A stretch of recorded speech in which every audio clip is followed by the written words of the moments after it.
Laissez-moi vous planter le décor. C'est lundi matin et quelqu'un de votre équipe vous envoie un message. Salut, est-ce que je peux prendre congé jeudi et vendredi cette semaine? Et maintenant, vous fouillez dans une feuille Google partagée avec 47 onglets, essayant de comprendre combien de jours ils ont déjà pris, si quelqu'un a déjà signalé ces dates, et pourquoi la ligne 36 affiche une erreur qui fausse tout le reste. Si cela ressemble à votre quotidien en ce moment, alors cette vidéo est faite pour vous. Je m'appelle Nick et aujourd'hui nous allons parler de pourquoi les tableurs sont une très mauvaise solution pour suivre les congés et absences et ce qu'il faut faire à la place. Et je comprends, les tableurs sont simples, faciles à utiliser, familiers, et quand vous étiez une équipe de 5 personnes, ça avait du sens. Mais à un moment donné, et c'est peut-être le cas maintenant, vous avez sans doute dépassé ce stade, mais laissez-moi vous présenter quelques points douloureux, car vous en vivez probablement au moins 3. Premièrement, les mises à jour manuelles. Chaque fois que quelqu'un demande un congé, vous devez y aller, ou quelqu'un doit y aller, et le faire manuellement. Et si on oublie, le solde est complètement faux, et vous ne vous en rendez compte que lorsque quelqu'un qui pense avoir 3 jours restants n'en a en réalité aucun. Deuxièmement, il n'y a pas de processus d'approbation, ce qui veut dire qu'il n'existe aucun moyen d'intégrer, de demander ou d'approuver des congés. Tout se fait par des messages Slack aléatoires, des emails ou simplement en croisant quelqu'un au bureau. La moitié du temps, il n'y a aucune trace écrite. Et puis quelqu'un dit « Je t'en ai parlé il y a 2 semaines » et vous n'avez aucun moyen de savoir si c'est vrai ou non.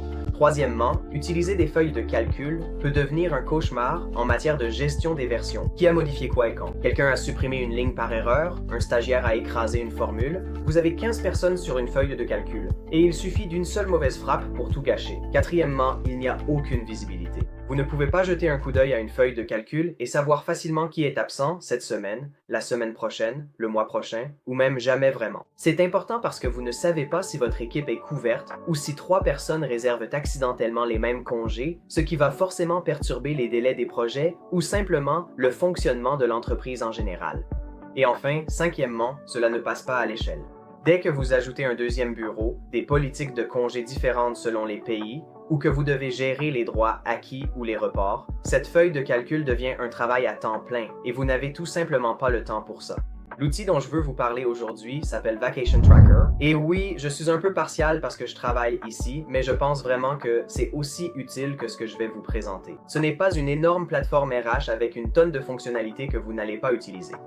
C'est littéralement uniquement axé sur le suivi des congés et des absences, et il s'intègre déjà dans les outils que vous utilisez, que ce soit Slack, Microsoft Teams, Google Workspace ou simplement un flux d'emails classique.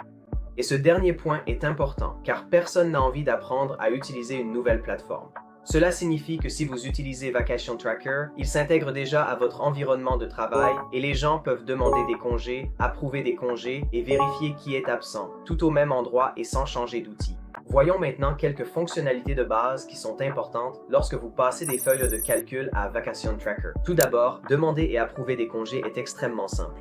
Les membres de votre équipe peuvent simplement taper une commande rapide dans Slack ou Teams, choisir leur date et la demande est envoyée directement à leur responsable. Le responsable recevra la notification, l'acceptera ou la refusera et c'est terminé. L'ensemble du processus prend environ 30 secondes et il y a une trace claire de chaque demande effectuée. La deuxième fonctionnalité, c'est le suivi automatique des soldes que nous proposons. Vacation Tracker calcule les soldes de congés pour vous, ce qui signifie qu'il n'y a plus de formule ni de mise à jour manuelle à faire. Il gère les acquisitions de congés, les reports et même les règles basées sur l'ancienneté, où les employés les plus expérimentés peuvent gagner plus de jours de congés parce qu'ils sont dans l'entreprise depuis plus longtemps. Gérer cela sur tableur est complexe, nous l'avons donc automatisé. Enfin, la visibilité d'équipe. Un tableau et un calendrier indiquent précisément les absences. C'est codé par couleur selon le type de congé et vous pouvez filtrer par département et par lieu. Ainsi, lors d'une demande de congé, vous visualiserez immédiatement votre couverture. Quatrièmement, les règles de planification intelligente permettent de définir des règles par entreprise ou par équipe, comme limiter le nombre d'absences simultanées.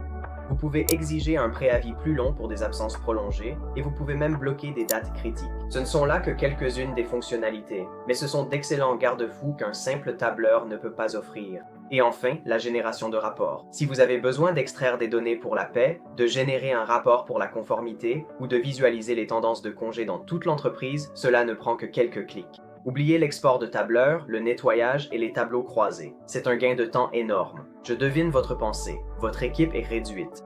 Évitez des frais supplémentaires pour l'inutile et logique. Mais bonne nouvelle, Vacation Tracker offre une version gratuite illimitée, pas seulement un essai. Elle inclut l'essentiel. un seul type de congé, un approbateur et une vue calendrier. Mais pour une petite équipe, ou si vous voulez simplement l'essayer, c'est une excellente façon de vous lancer et de découvrir de quoi il s'agit. Et si vous en avez besoin de plus, le forfait payant ne coûte que 2 $ par utilisateur et par mois. Et honnêtement, c'est probablement moins que le temps que vous passez déjà sur un tableur en ce moment. Et en plus, la configuration prend moins d'une journée. Vous connectez votre espace de travail, vous importez vos utilisateurs, vous configurez les politiques que vous souhaitez, et c'est parti. Si gérer vos congés sur tableur vous donne mal à la tête, essayez Vacation Tracker. Lien d'inscription en description, même pour le forfait gratuit. Dites-nous en commentaire si cette vidéo vous a aidé. Merci et à bientôt.